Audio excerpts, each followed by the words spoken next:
Johnson, and I am with Vital Work. I am here today to talk about an event that we have next week called Sustaining the Spark. It is cross-disciplinary approaches to overcome burnout and maintain passion in patient care. And so at Vital Work, we are a culture transformation company, and we work with healthcare systems all over on trying to create conditions so that everyone, people, teams, and leaders, can function at full capacity. My session next week at Sustaining the Spark is going to be focusing on courageous communication. And the Sustaining the Spark event is really a resiliency event. It's an event meant to support people so that they can be more resilient in healthcare.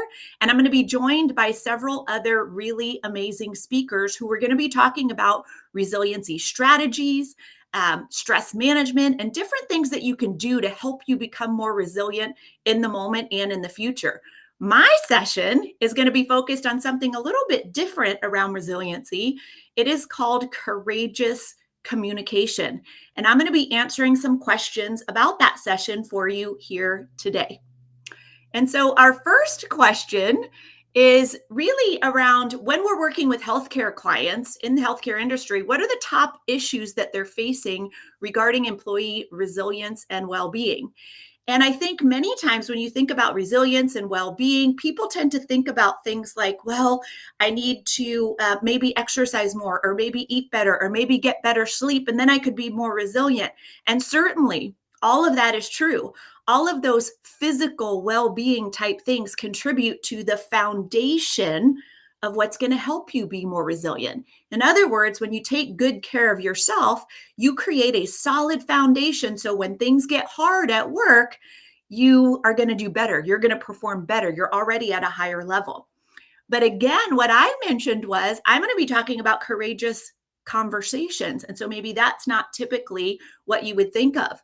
And so when we work with different healthcare organizations, some of the bigger issues that they face are things that are getting in the way of them actually being able to go take care of themselves. It might be that they're working really long hours. It might be that they're experiencing overwhelm and stress because there's a lot of turnover. What we hear a lot from our clients, especially in the last few years, is that the turnover rate of nurses is through the roof. And so it's really hard to have a cohesive team, clinical team, when you have nurses fluctuating, coming in and out and changing, and new people. And it's really hard to create that connection that's necessary. And part of connecting with your team and being able to work cohesively together means that you have to be able to communicate well.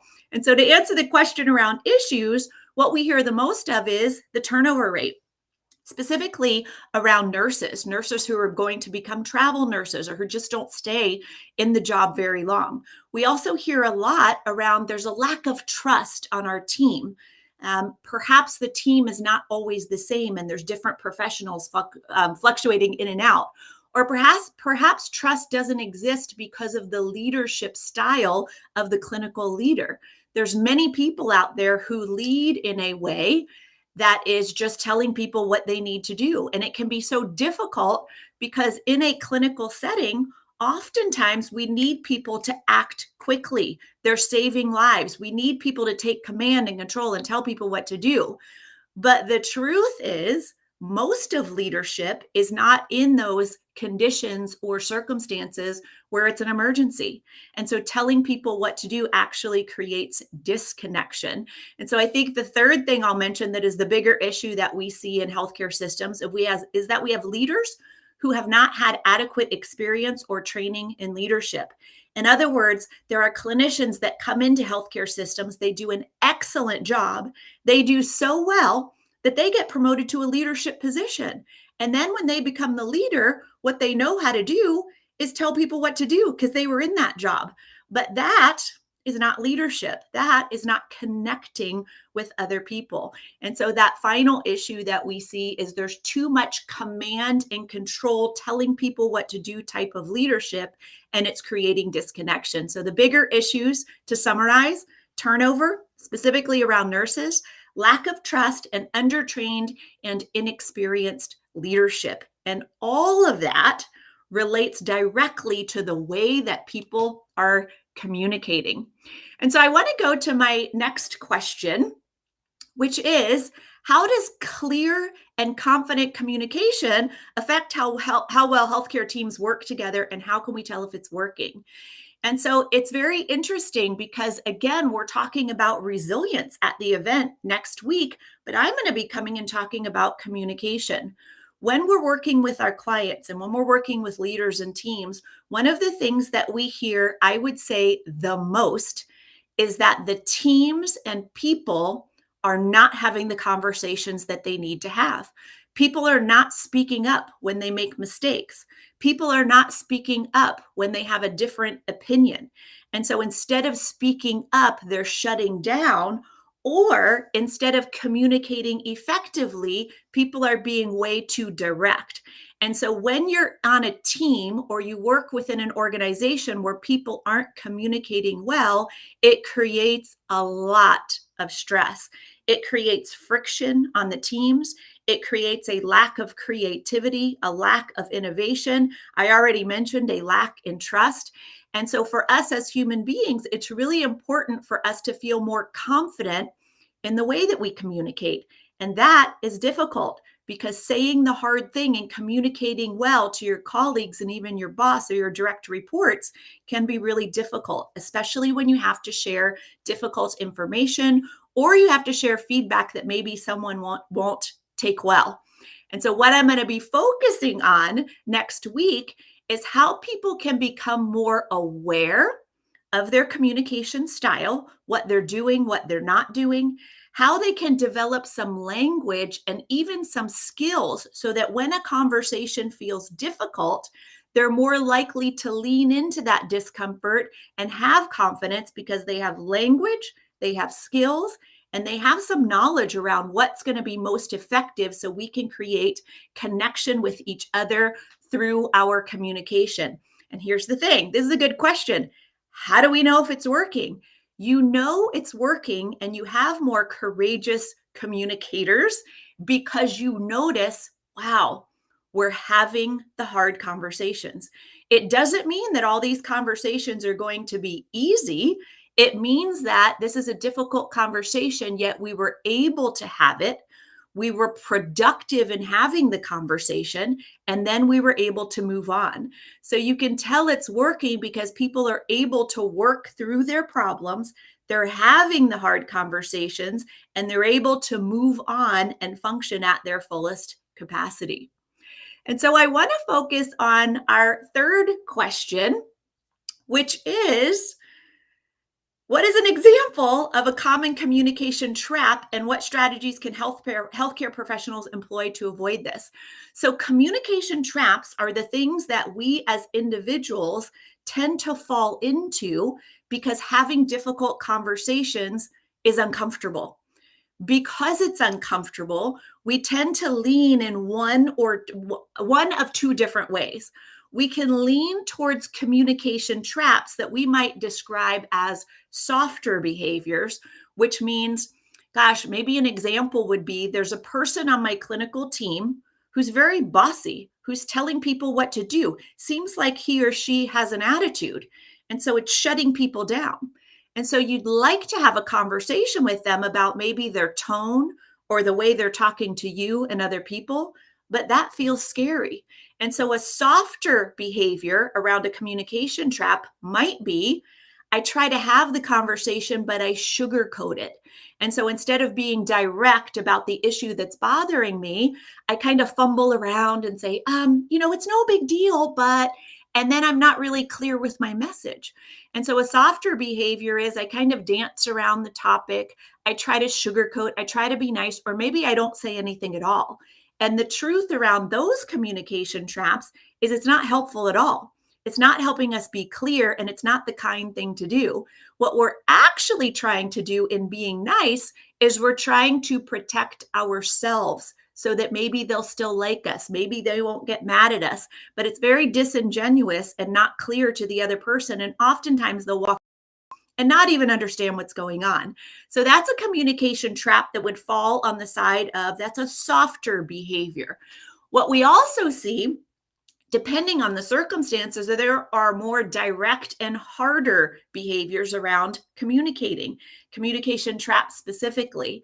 And so, what that means is this is a really hard conversation. I need to have it with my boss. And so, I'm just going to say it and move on. And so, I just say something like, I really don't like the way you've been telling me what to do. And so you're very direct. There's no care. There's no story around how it's making you feel. It's just a little bit more, it's a little bit too direct. And that directness without any care or compassion or curiosity around what's going on with the other person then turns into perhaps an argument, or they become very armored up or really defensive around it. And so communication traps are individual traps that we fall into that can be softer behaviors or more direct and straightforward behaviors.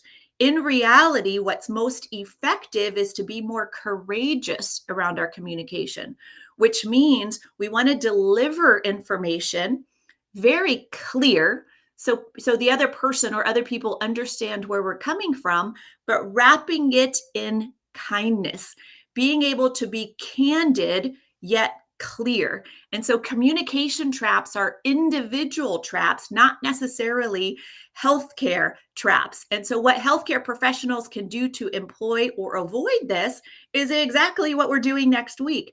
Help people to be aware of the traps that they commonly fall into, and then give them some skills, some tools, and some language so that they're able to do better. Being clear in your communication is the kind thing to do. And so I want to go on to our final question for today, which is, why should you join us for free on March 13th for Sustaining the Spark? And so here's the thing. I know we're talking a lot in the whole event about resiliency in healthcare, specifically in clinical settings. And that's so important because all of the work that you do in healthcare is so important. And there's many conversations that need to happen that might be creating stress. And so you should join us next week for those times in your job where you have to have a difficult conversation with a patient, with a colleague, with your boss, or with a team as a whole. But here's the other part of it. What we're going to be talking about around courageous communication is going to be really helpful for you at home as well. And so it's going to help skill you up, increase your confidence, and allow you to have the conversations. So you're decreasing the overwhelm and stress around these difficult conversations at work, but it's also going to help you at home. So if you need to have a difficult conversation with your partner, with your child, with a neighbor, with a friend, these are all the skills that are going to help you in both work and life.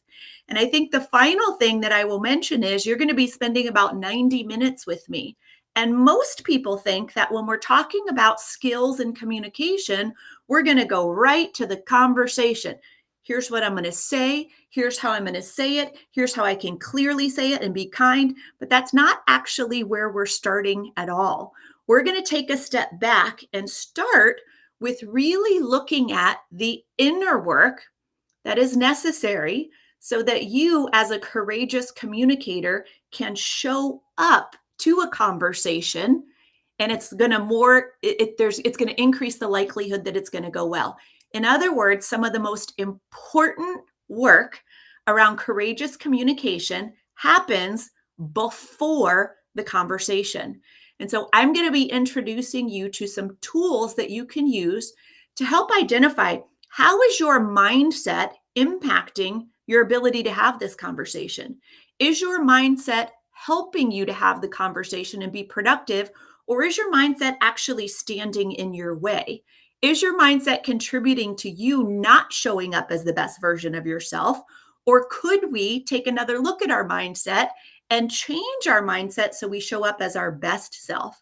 So again, a couple tools around the inner work first. And then finally, the second part is going to look at the conversation. So once we've identified what your communication traps are, let's take a look at what it actually sounds and looks like to communicate clearly with some candor and also be kind in your delivery. And so I hope to see you next week. If you would like to sign up, you can use the QR code right there on our screen right now. I look forward to seeing you next week, and thank you for being